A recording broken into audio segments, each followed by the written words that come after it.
Uzbekistan is considering coming out with a residency by investment option.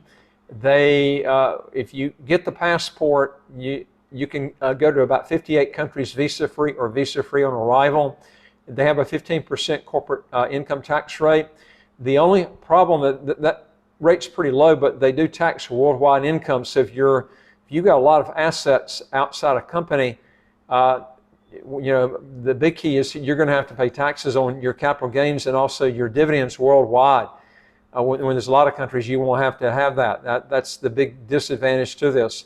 Now, they haven't come out with all the details. I'm going to spell out some of the things for you so you can kind of look at this and see if it's something for you. Also, folks, if you want to legally get your income taxes to zero, how to get a second passport as quick as 45 days, do three things.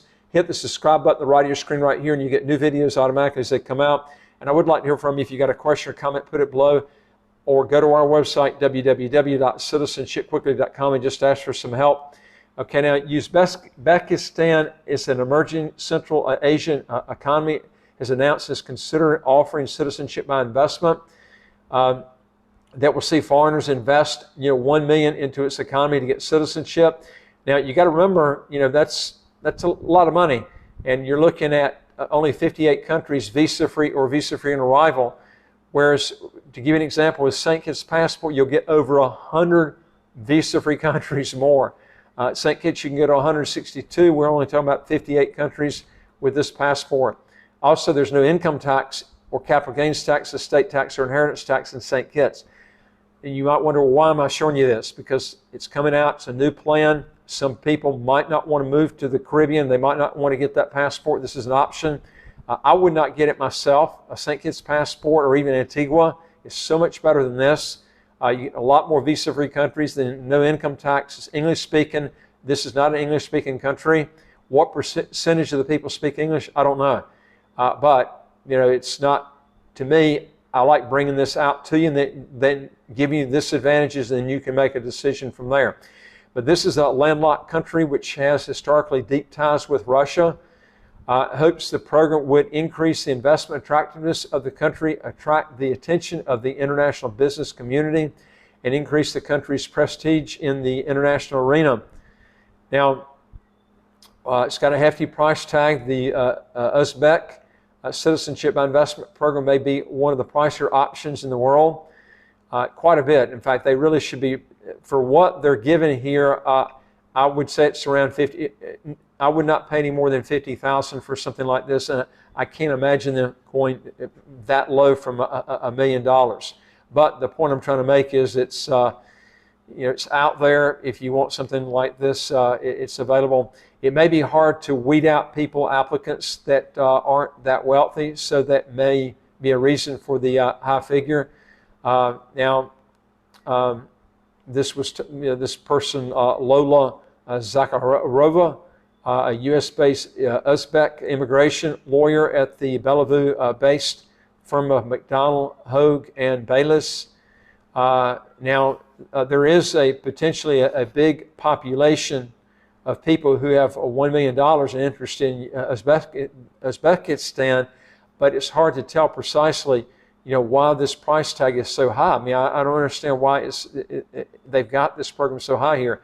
But the citizenship program was introduced as the country is going through changes with its new leadership. Uzbekistan has been going through big reforms since the installation of the new president, Shavkat Mirziyoyev. He's a forward-looking leader, and it was talking about here that he's trying to bring the Uzbek economy up to speed. Now, typically countries that offer citizenship by investment programs are those with powerful passports, often with visa waiver agreements, with desirable destinations. Now, this isn't the case with this one, as its passport allows visa-free travel. It says here only 56 countries. I did more investigation. It showed 58. But irregardless, it's not a very good passport. This is visa-free or visa-free on arrival.